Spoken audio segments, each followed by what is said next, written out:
And then we flew to San Francisco for the first time to pitch at a startup competition, and Zendesk launches Zendesk Voice. That's Cristina Fonseca. She's the co-founder of Talkdesk, which has raised almost $500 million as of now. She's also the co-founder of Cleverly.ai, which Zendesk bought back in 2021. She goes under the hood, talks about her superpowers, what it was like to have Zendesk actually compete with her on the other side of the table before acquisition, and so much more. It's a great episode. You're going to learn a lot. Hey, welcome to Sit Down Startup Founder Podcast. I'm your host, Adam O'Donnell, former founder and VC. I now work at Zendesk for Startups, where we offer 6 months free use of Zendesk for qualified high-growth companies. Cristina, I am super excited to have you here on Zendesk's Sit Down Startup Podcast. It's going to be amazing to hear your story about how, of course, Zendesk bought Cleverly, but also your previous company, Talkdesk. Just learning your story, kind of zooming into those early growth days at both companies is going to be a lot of fun. But if you want to first just share a highlight about what you built at Talkdesk for anyone who doesn't know, and then Cleverly. Okay. Thank you so much, Adam. Really a pleasure to be here. So I'm Cristina Fonseca. I'm currently a VP of product here at Zendesk after my company was acquired last year. So Cleverly was basically, we were an intelligent layer on top of support platforms that would make operations way more efficient. And we had a very strong machine learning component that was basically the secret sauce of everything. So we were acquired a little bit longer than 1 year ago. And previously, actually, I worked my entire life in customer service. So I started Talkdesk 2011, pretty much right after university. So Talkdesk is a cloud-based, it was the first native cloud-based call center platform. Our initial tagline was, you can create a call center in 5 minutes. That was highly disruptive. Actually, we called it Zendesk for voice. No, it's like Zendesk for voice. That was the first tagline. Everyone used Zendesk at the time. It was just very obvious to explain. And then we flew to San Francisco for the first time to pitch at a startup competition, and Zendesk launches Zendesk Voice. And we meet the Zendesk Voice people, and we were like, oh, we're very sad. How come?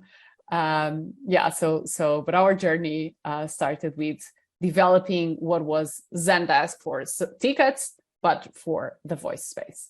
And how big did that company grow to? Maybe how much money you raised or how many employees? Okay, so money-wise, more than 250 million, if memory doesn't fail me. And we are around more than 2,000 people right now, distributed between actually we have little sales offices in lots of European and US cities. But most of the development, engineering, product and science is still in Portugal. So that's a little bit more than half of the company. And we have a strong presence in the US. I think actually the reason why we became successful was, first of all, we were developing a product that really made sense and would allow every modern web company growing a lot to offer phone support to their customers really, really easily. So we just became the default solution for all these modern companies to do phone support.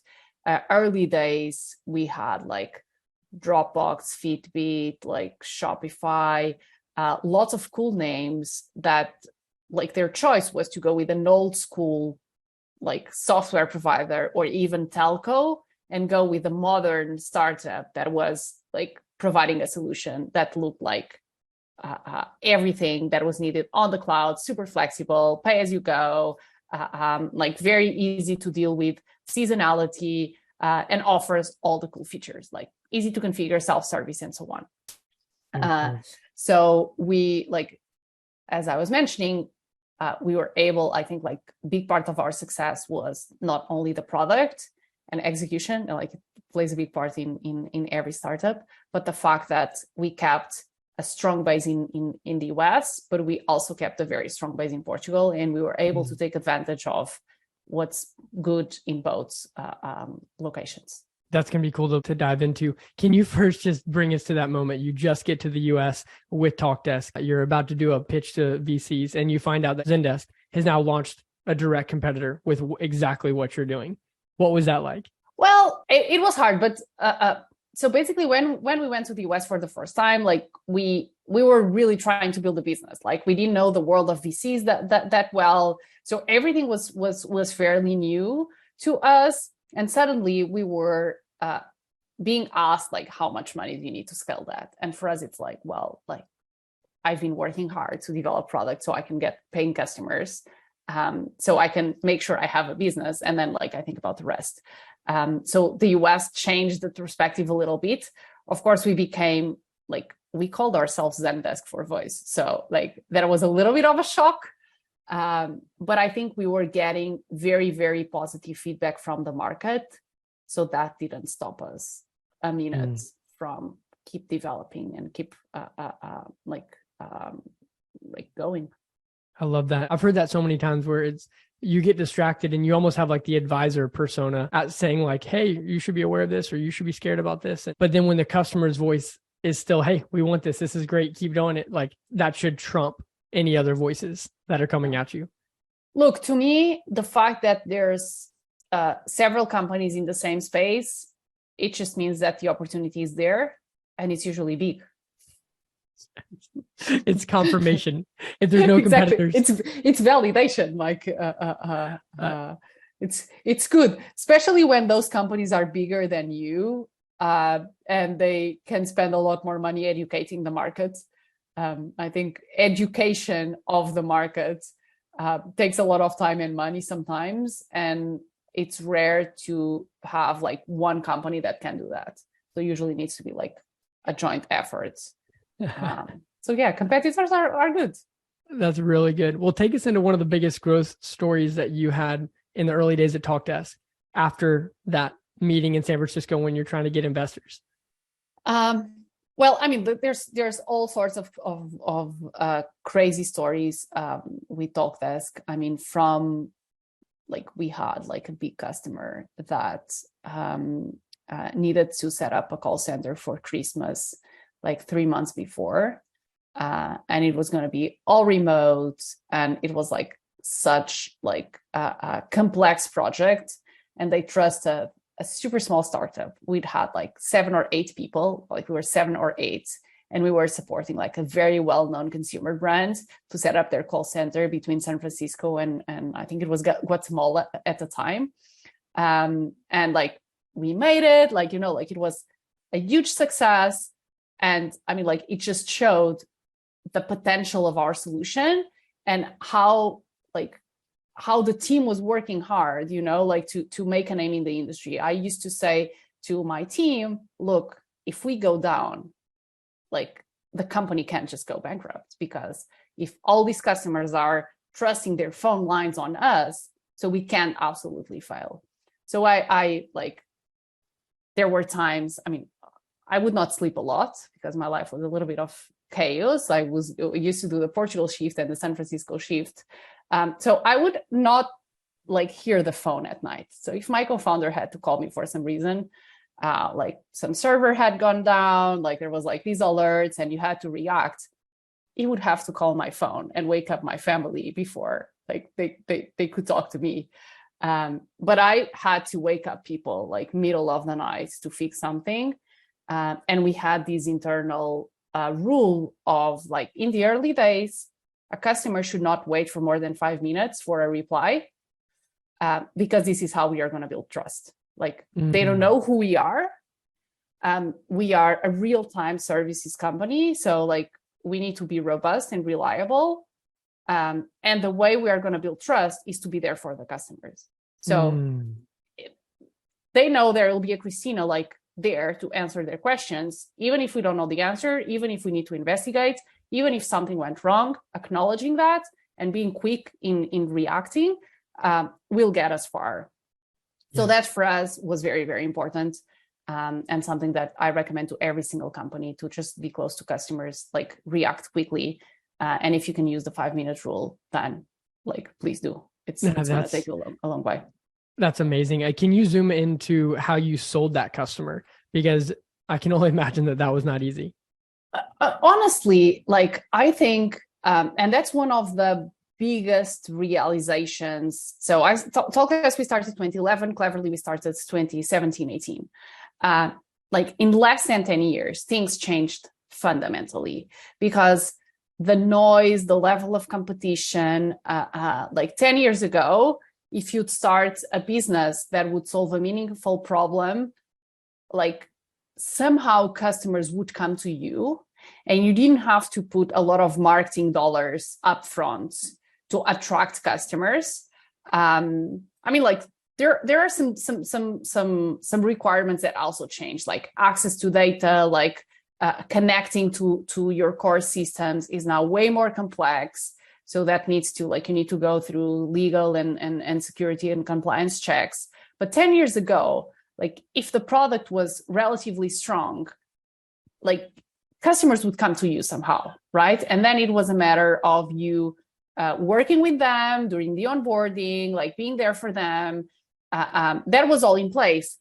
But until we were like more than $1 million ARR, we didn't invest anything in marketing, like anything. With Cleverly, completely different. You need to put you need to set up like sales from day one. You need to have you need to hire marketing people.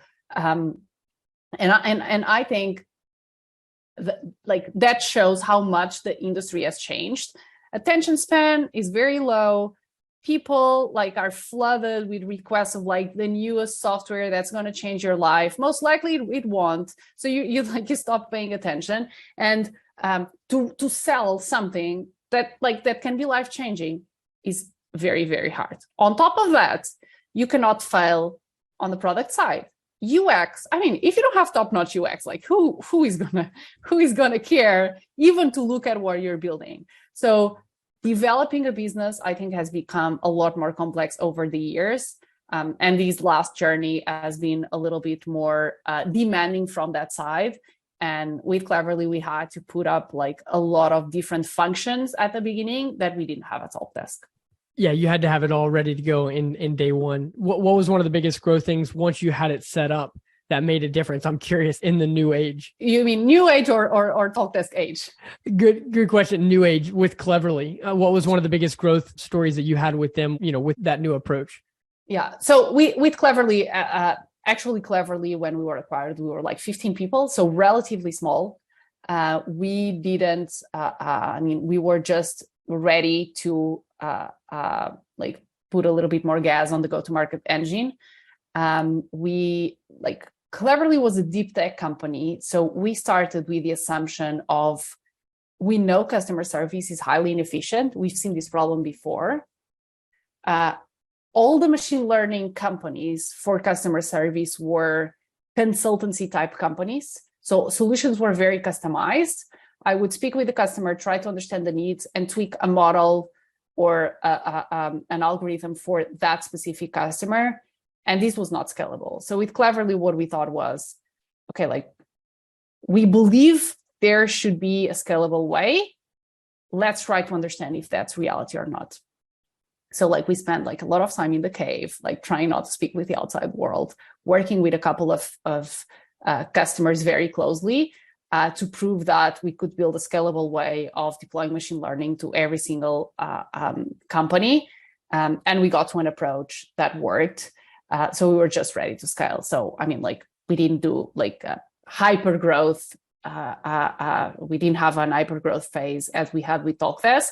For example, with Talkdesk, there was 1 year where we went from 30 people to 150.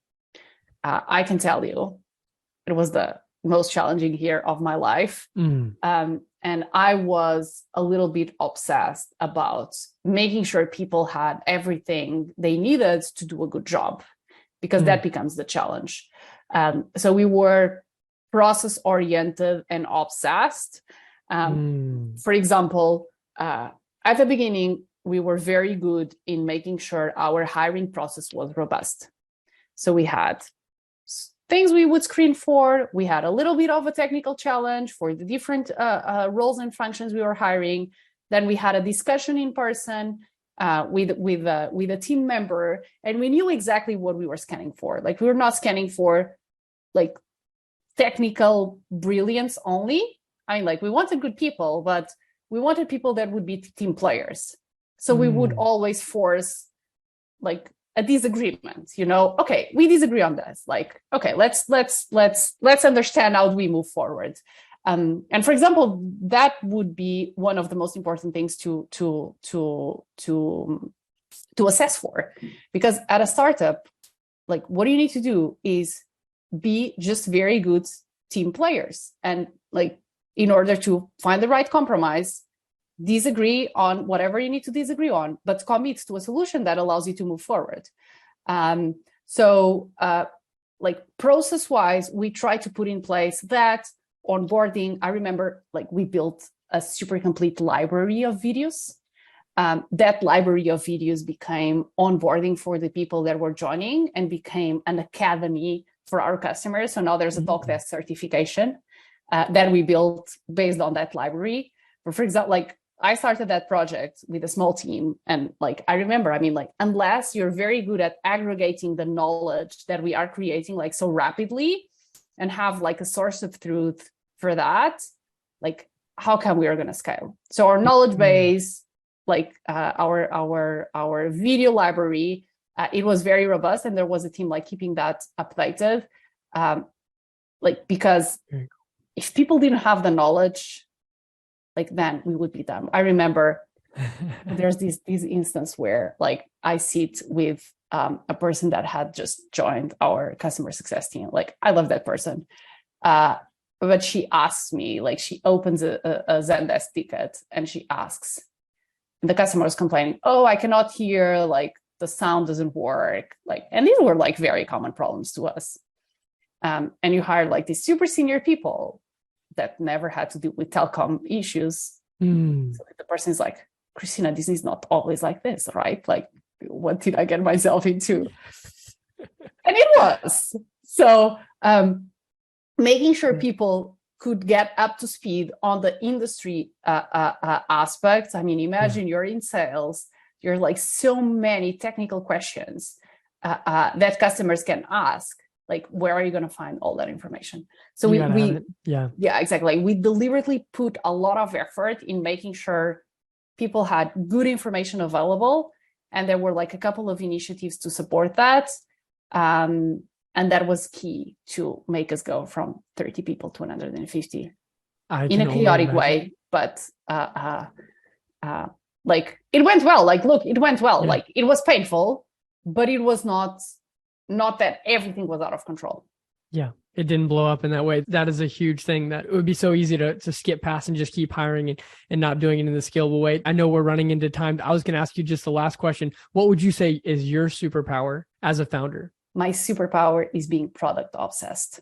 So I am absolutely obsessed by solving the customer problem. And that means if there's not a problem, that's the first thing we need to check. I mean, so I think lots of founders are trying to solve problems that are not really a problem. And I think that's very, very important. But I think companies that succeed have at least a founder that's product obsessed. And I would say that's my superpower. Cristina, this is amazing. Thank you so much for your time. Thank you, Adam. It was really a pleasure. That's a wrap. Thanks for listening. Make sure to subscribe on Apple, Spotify, and Google. If you want to learn more about Zendesk for Startups and our free offer, please check out our website at zendesk.com/startups.